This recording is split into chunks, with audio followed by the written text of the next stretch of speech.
اب جب کبھی کوئی کتاب اللہ کو پس پش ڈال دے، انبیاء کی تعلیمات سے روگردانی کر دے، تو اس کا الٹیمیٹ نتیجہ یہ نکلتا ہے کہ وہ پھر تعویذ دھاگوں میں پڑ جاتی ہیں امت.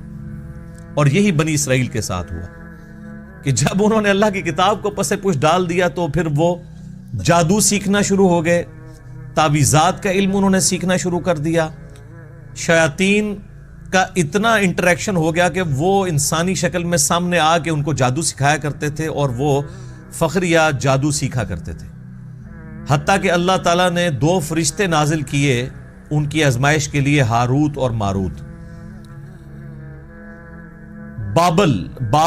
بابل شہر کا نام ہے، عراق کے اندر آج بھی ہے، بیبلونیا اس شہر کے اندر. اور وہ فرشتے جب کبھی بھی کوئی ان کو اس طرح کے عملیات سکھاتے تھے تو ساتھ وہ یہ کہتے تھے کہ ہم تمہاری آزمائش ہیں، یہ علم نہ سیکھو.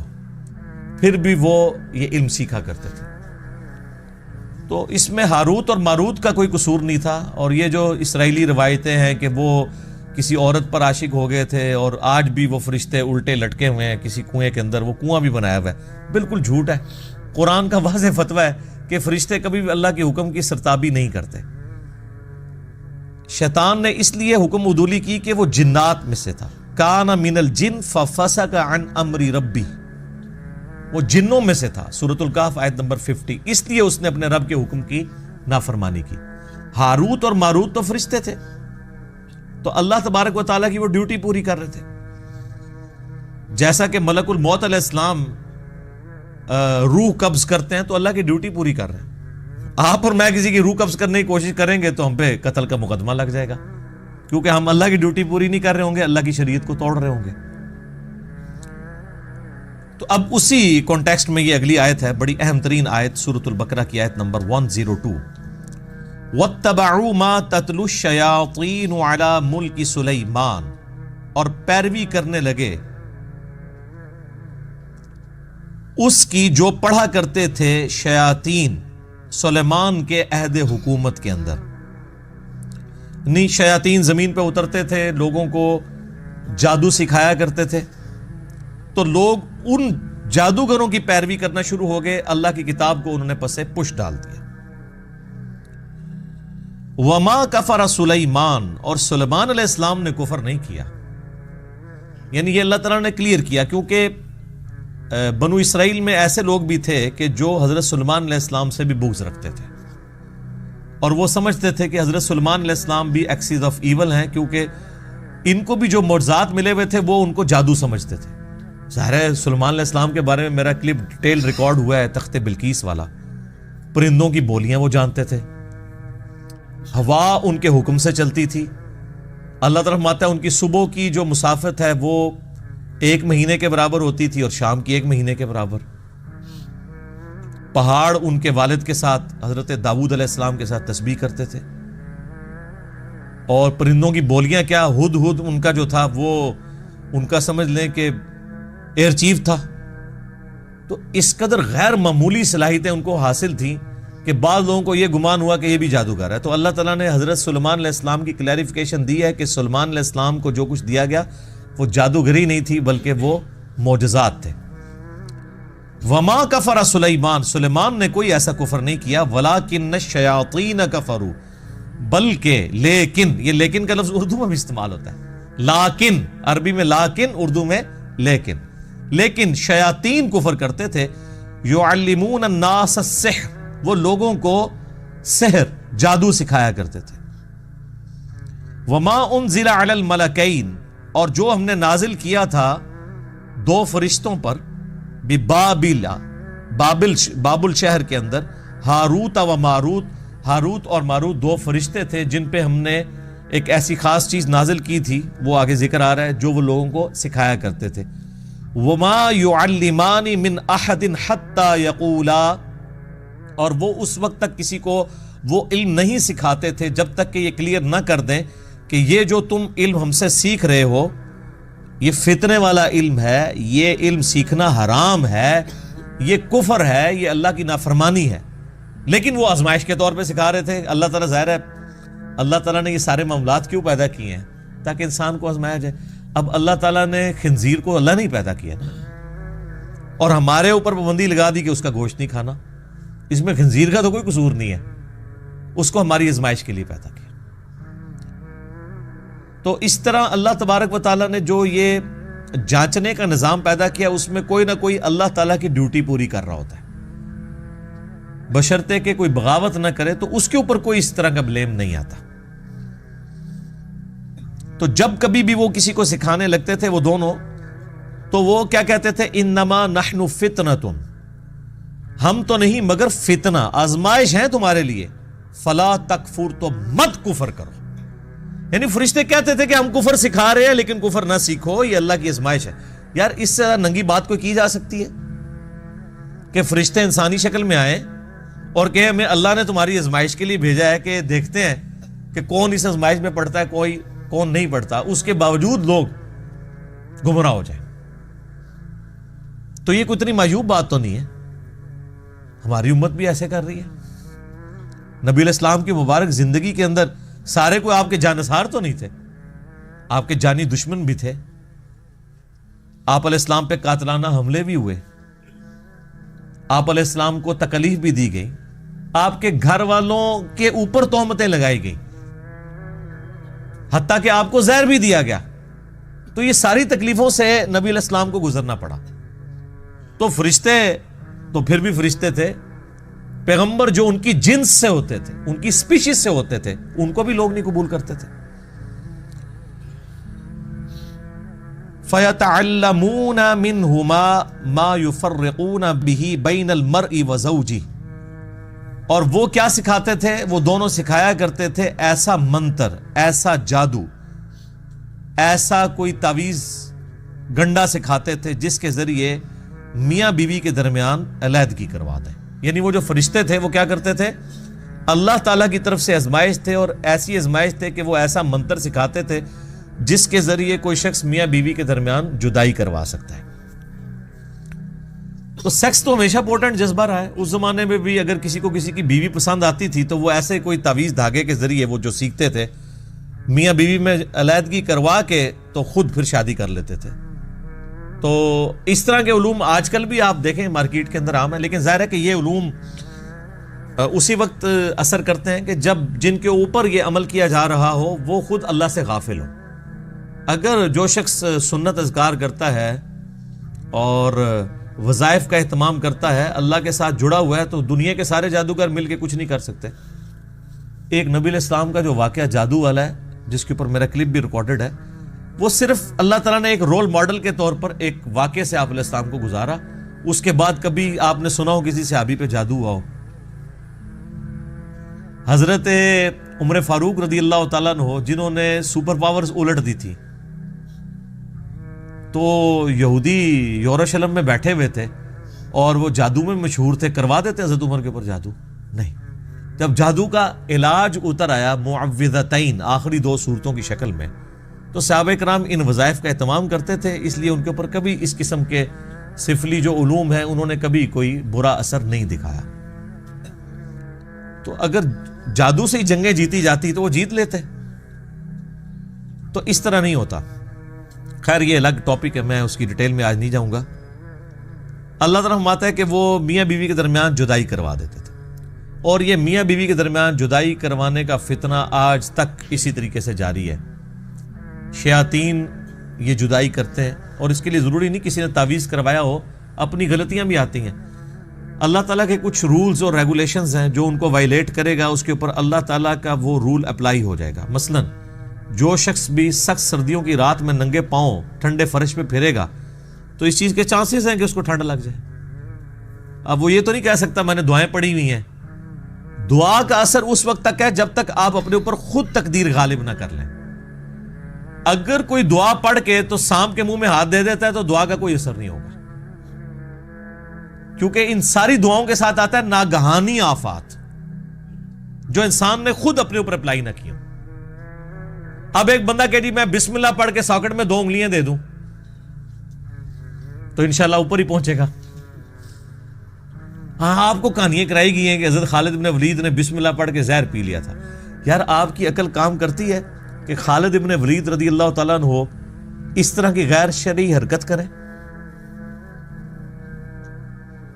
صحیح بخاری کے اندر موجود ہے، ایک یہودیہ نے نبی علیہ السلام کی دعوت کی، ابو داؤد میں بھی بڑی ڈیٹیل کے ساتھ یہ واقعہ آتا ہے، اور اس نے آپ علیہ السلام کے کھانے میں بھونی ہوئی بکری جو کہ آپ کو پسند تھی اس کے اندر زہر ملا دیا۔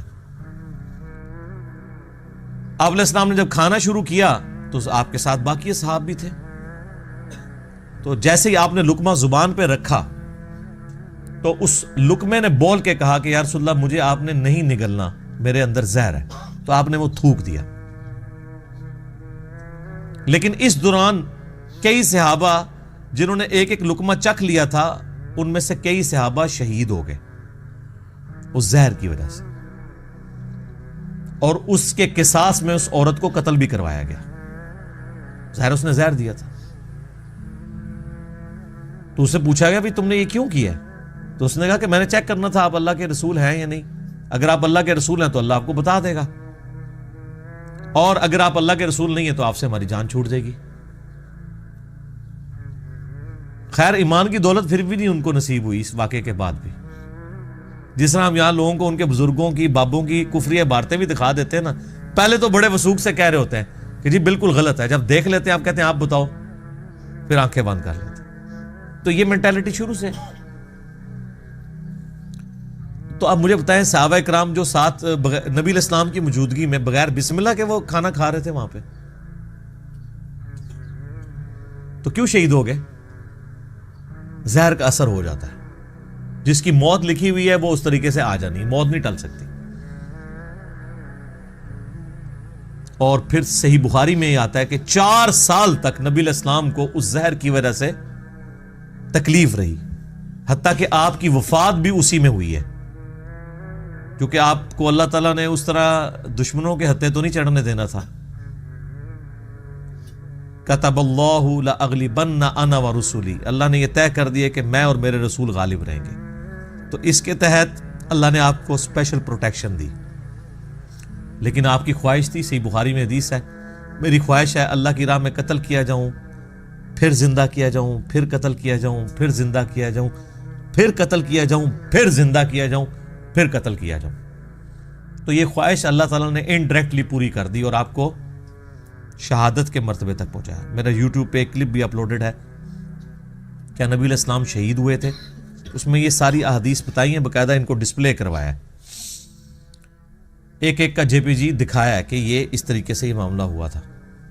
تو وہ زہر کا اثر واپس آیا۔ بخاری کے الفاظ ہیں، عائشہ کہتی ہیں کہ نبی علیہ السلام مجھے کہتے تھے کہ وہ غزوہ خیبر کے موقع پر جو میں نے گوشت کھایا تھا آج میری رگیں کاٹ رہا ہے، اور نبی علیہ السلام کو اللہ نے آنرری طور پہ شہادت کے درجے کے اوپر فائز کیا اللہ کے حکم سے، یعنی اس کا زہر واپس آ گیا، ورنہ جو شہید ہونے والے تھے وہ تو اسی وقت ہی ہو گئے تھے۔ لیکن نبی علیہ السلام 4 سال تک سروائیو کیا، اللہ تعالیٰ نے اس اثر کو واپس لے کے آئے۔ تو کوئی نقصان اس طریقے سے نہیں پہنچا سکتا الا یہ کہ کسی کے مقدر میں ہو۔ تو یہ جھوٹے واقعات ہیں کہ بسم اللہ پڑھ کے زہر کھا لیا۔ تقدیر کو جو اپنے اوپر غالب کرے گا اس کے اوپر کوئی وظیفہ اثر نہیں کرے گا، یہ ذہن میں رکھنا ہے۔ یہ ناگہانی آفات کے لیے ہوتا ہے، اور ناگہانی آفات بھی ادر دین موت، موت نہیں ٹلے گی۔ موت اور بڑھاپا یہ 2 ایسی چیزیں ہیں جن کا کوئی میڈیکل علاج بھی نہیں ہے، اور نبی علیہ السلام کی آپ طب نبوی کے اوپر حدیث اٹھا کے دیکھیں تو ہمیشہ آپ کو ملے گا کہ موت اور بڑھاپے کے علاوہ ہر مرض کی دوا اللہ نے رکھی ہوئی ہے، لیکن بڑھاپا اور موت آج بھی نہیں ہے سر، کوئی بڑھاپا نہیں کم۔ اگر کوئی شخص اپنی سکن سرجری کرا بھی لے تو اس کے اندر اعضاء کی عمر تو پوری ہو چکی ہوتی ہے، صرف چہرے کو مینٹین کیا ہے نا اس نے، وہ بھی کس حد تک، وہ کتنے بھدے لگ رہے ہوتے ہیں آپ کو پتہ ہی ہے، جو زبردستی اس طرح کی سکن ٹائٹ کرواتے ہیں۔ اور اگر آپ کا لیونگ سٹینڈرڈ درست نہیں ہوگا تو میرے بھائی کئی لوگ ہیں جن کی عمر تو 40 سال ہے لیکن ان کے گردے 60 سال کے ہو چکے ہیں، کیونکہ انہوں نے خوراک صحیح استعمال نہیں کی۔ ان کا معدہ ہو سکتا ہے 70 سال کا ہو چکا ہو، اس طرح کی باہر کی گندی غذائیں انہوں نے کھائی ہیں کہ جتنا اس نے ٹیمپر ہونا تھا 40 سالوں میں، 70 سالوں کے اندر وہ 40 سال میں ہی ہو گیا۔ تو اس کو کہتے ہیں انسان کی ہر عضو کی ایک میڈیکل لائف ہوتی ہے۔ تو یہ اللہ تبارک و تعالیٰ نے ایک سسٹم رکھا ہوا ہے۔ تو یہ میاں بیوی کے درمیان وہ علیحدگی کروایا کرتے تھے اس کی وجہ سے۔ صحیح مسلم میں ایک حدیث ہے کہ شیطان کا تخت پانیوں پہ لگا ہوا ہے، اور رات کے وقت سارے اس کے چیلے آ کے اسے رپورٹ کرتے ہیں اور بتاتے ہیں کہ آج ہم نے کون کون سے گناہ کے کام کروائے۔ کوئی آگے کہتا ہے کہ آج میں نے فلاں شخص سے چوری کروائی، فلاں شخص سے میں نے قتل کروا دیا، فلاں شخص سے میں نے زنا کروا دیا۔ تو شیطان خاص امپریس نہیں ہوتا۔ ایک چیلا آگے کہتا ہے آج میں نے میاں بیوی کے درمیان جدائی کروا دی، تو شیطان کہتا ہے اصل کام تو نے کیا ہے، اور اس کو گلے لگا کے ملتا ہے، کیونکہ تمدن کی جڑ کٹ جاتی ہے جب میاں بیوی کا ریلیشن شپ ڈسٹرب ہوتا ہے۔ پورا معاشرہ اس کے اوپر کھڑا ہے۔ اس لیے اسلام میں سب سے زیادہ زور اسی کے اوپر ہے کہ آخری درجے تک نبھانے کی کوشش کی جائے۔ میرا ایک کلپ کچھ عرصہ پہلے اپلوڈ ہوا تھا یوٹیوب کے اوپر، مظلوم بیوی کے نام سے، کہ ہمارے سب کانٹیننٹ کے معاشرے کے اندر کس طرح عورتوں کے اوپر ظلم ہوتے ہیں اور خاوند جو ہے ان کو کس طرح اپنا غلام سمجھ کے رکھتے ہیں۔ آج مجھے اس ڈیٹیل میں جانے کی ضرورت نہیں ہے، اب آپ دیکھ لیں کہ وہ جو مسلم شریف کی حدیث تھی کہ شیطان خوش ہوتا ہے میاں بیوی سے علیحدگی کے معاملے میں، تو قرآن نے بھی اس حدیث کو انڈورس کر دیا ہے کہ واقعی شیاطین کا جو اول مصداق ہے وہ یہی ہے کہ میاں بیوی کے درمیان جدائی کر دی ہے۔ بولے اعوذ باللہ تعالی۔ تو اللہ تعالیٰ فرماتا ہے وَمَا هُمْ بِضَارِّينَ بِهِ مِنْ أَحَدٍ إِلَّا بِإِذْنِ اللَّهِ، وہ ضرر نہیں پہنچا سکتے تھے اس جادو اور منتر کے ذریعے مگر جب اللہ چاہے۔ اللہ نہیں چاہے گا تو نہیں اثر ہوگا، سیدھی سی بات ہے، اور جب اللہ چاہے گا تو کوئی بچت نہیں کر سکتا۔ سورہ الزخرف میں آیا کہ جو رحمان کے ذکر سے روگردانی اختیار کرتے ہیں اللہ ان پر شیطان مسلط کر دیتا ہے جو اس کا برا ساتھی بن جاتا ہے۔ اللہ کر دیتا ہے شیطان۔ یہ شیطان اللہ کا چھوڑا ہوا کتا ہے نا، اور ہر انسان کے ساتھ ہے۔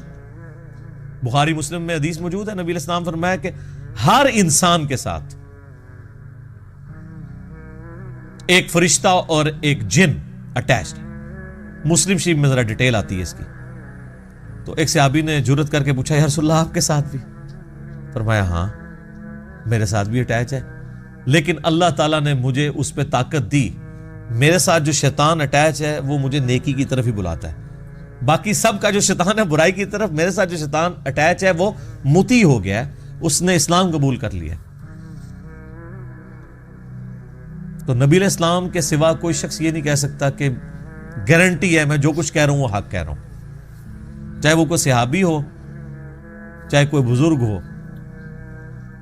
کوئی شخص یہ کلیم نہیں کر سکتا۔ ما ضل صاحبکم وما غوا، صرف نبی علیہ السلام کے لیے گارنٹی ہے، تمہارے نبی نہ کبھی بہکے ہیں نہ کبھی بے راہ چلے ہیں۔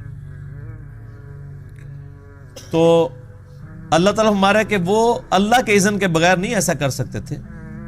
وَيَتَعَلَّمُونَ مَا يَضُرُّهُمْ وَلَا يَنفَعُهُمْ، اور وہ چیز جو ضرر رساں ہے ان کے لیے اور نہیں نفع پہنچا سکتی انہیں، وہ سیکھتے تھے۔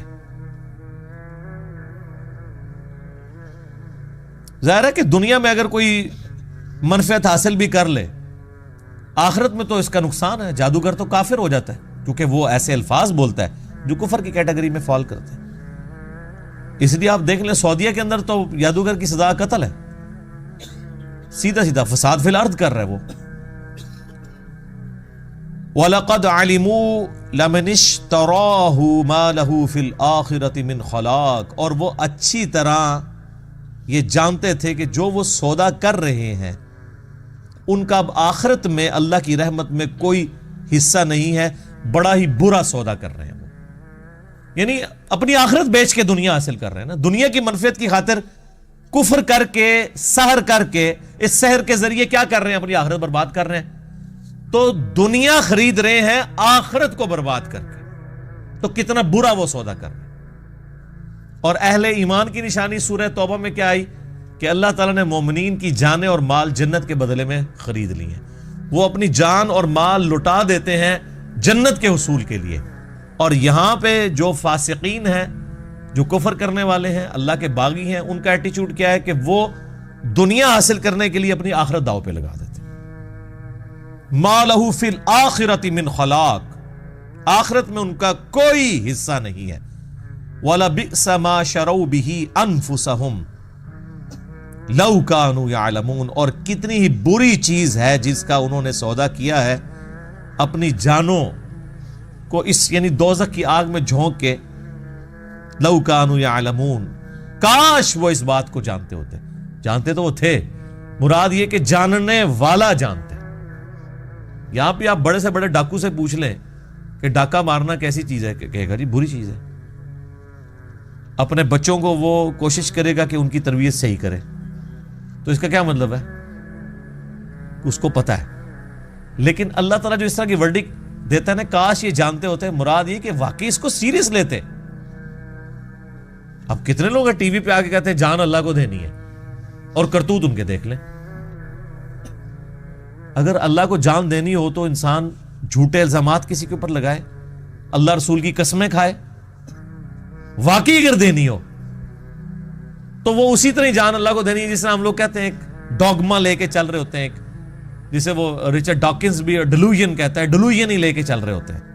اگر واقعی کنوکشن والا ایمان ہو تو پھر انسان کی زندگی میں نظر آتا ہے کہ واقعی اس نے جان اللہ کو دینی ہے، پھر انصاف کے اوپر مبنی بات انسان کرتا ہے. وَلَوْ أَنَّهُمْ آمَنُوا وَاتَّقَوْا، اور اگر وہ ایمان لے آتے جیسا کہ ایمان لانے کا حق ہے اور تقوی کی روش اختیار کرتے، لَمَثُوبَةٌ مِّنْ عِندِ اللَّهِ، تو اللہ کے حضور اپنا ثواب پکا کر لیتے. کون سا ثواب؟ خیر، عند اللہ خیر، اللہ کے حضور اپنا اچھا اجر پکا کر لیتے. لو کانوا یعلمون، کاش وہ یہ جانتے ہوتے. یار اس طرح کون سمجھائے گا کسی کو؟ کیا درد اور سوز و گداز ہے ان جملوں میں. بار بار یہ بات ریپیٹ ہو رہی ہے، لو کانوا یعلمون، کاش وہ جانتے.